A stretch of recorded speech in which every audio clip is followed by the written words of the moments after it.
Alright, boys and girls, in this brand new series, we are going to go over things that are not necessarily fully understood, or things that people think they fully understand are somewhat fundamentally flawed. That's kind of what we're going to discuss, especially in this first video. They're pretty simple things, but they're kind of misunderstood. So let's get into it, boys and girls. I hope you guys enjoy.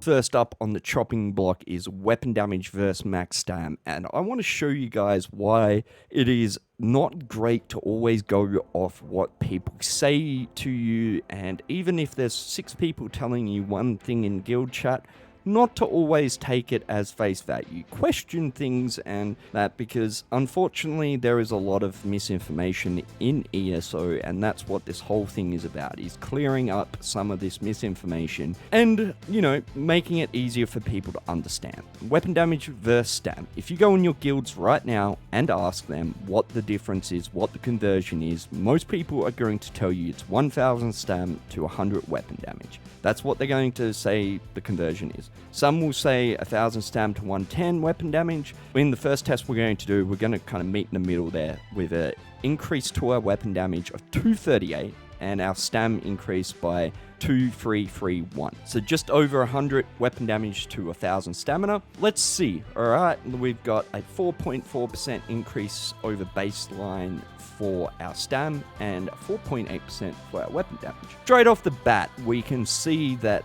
those conversion rates aren't correct. Their weapon damage increase is definitely more leaning towards the 110 weapon damage to 1000 stam. Now, if the story ended here, it would be perfectly fine.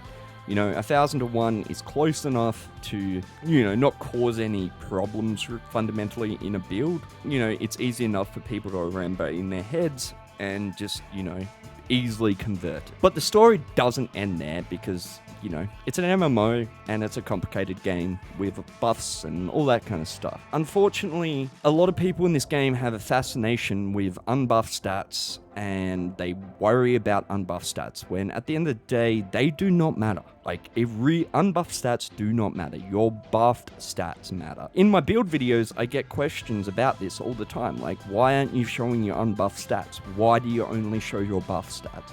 It's because that's what I have in combat. I don't have unbuffed stats. And the same can be applied to this conversion because there is a lot of things that buff weapon damage in the game. It's disingenuous at best to use that 1000 to 100 conversion when everyone knows that, there is all these weapon damage buffs that can blow this out by a huge amount. If we take our 5 medium and our weapon damage buff and throw it into this test, you can see that weapon damage starts to stretch its legs, with a 5% over baseline to the max stam's 3.6% over baseline. You can see here that it just continually gets higher and higher for the weapon damage, and there's other things like continuous in the game that will give us another 10%. There's minor that would give us another 10%.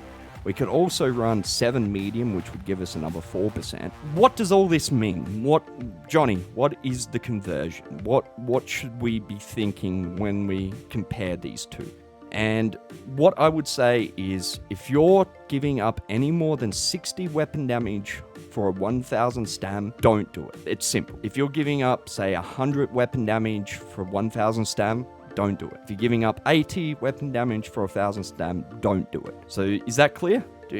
Does that make sense? I really hope it does. And as I said, this is something that irritates me and I thought needed clearing up, and that's what this whole series is going to be about. Alright, let's move on, boys and girls, and we're going to talk about something that intrigues me and something that I find very interesting that isn't common knowledge, that has always puzzled me why it's not common knowledge. What I'm talking about is, how much does max magic increase your shield size as a mag sword? So what we did with this was increased our magic by 1000 and seen how much it increased our shield size. We made sure we weren't health capped. So these are the results. 444 for harden, 322 for dampen, Now, this was with no light, so these numbers would change obviously with more light armor. And then healing was 110 per 1k. Obviously, we need to halve this because it is generally we're talking in PvP terms.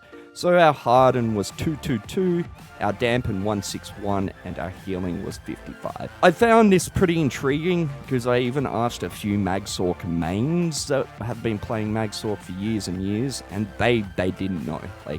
They knew that magic increased their shield size, but they had no idea by how much. So what's the rule of thumb you should take out of this? And for Hardened Ward, it's basically going to be every 4,000 magic is equivalent to 1k shield size. It's not quite dead on. That's not quite dead on the conversion, but it's close enough, as I said, to keep in your head and understand. And then when you talk dampen, that's a little bit more finical, I guess, because it can depend on how much light you're in and stuff like that. But yeah, I just found, shield size versus magic a bit interesting, and, now you guys can know. And if anyone actually asks, you'll know the answer, or if you're building a Sork or whatever, then you can know what you're giving up shield size for, versus, because, you might be giving up 4,000 magic to gain X amount of spell damage or something, and you can know that now that you're giving up, 1k shield size for that spell damage. But anyway, boys and girls, if I was unclear, or if you're still unclear about some things we discussed in this video, make sure to let me know in the comment section. I do answer as many questions as possible, and I just want to say a massive thank you to everyone lately. You guys have been amazing, and we actually made YouTube partners, so that is awesome. Just waiting for all the paperwork to go through now, and we will be getting paid. Woo! But no, thank you very much, guys. It is muchly appreciated. I hope you've been enjoying everything, and I will catch you in the next one. Peace.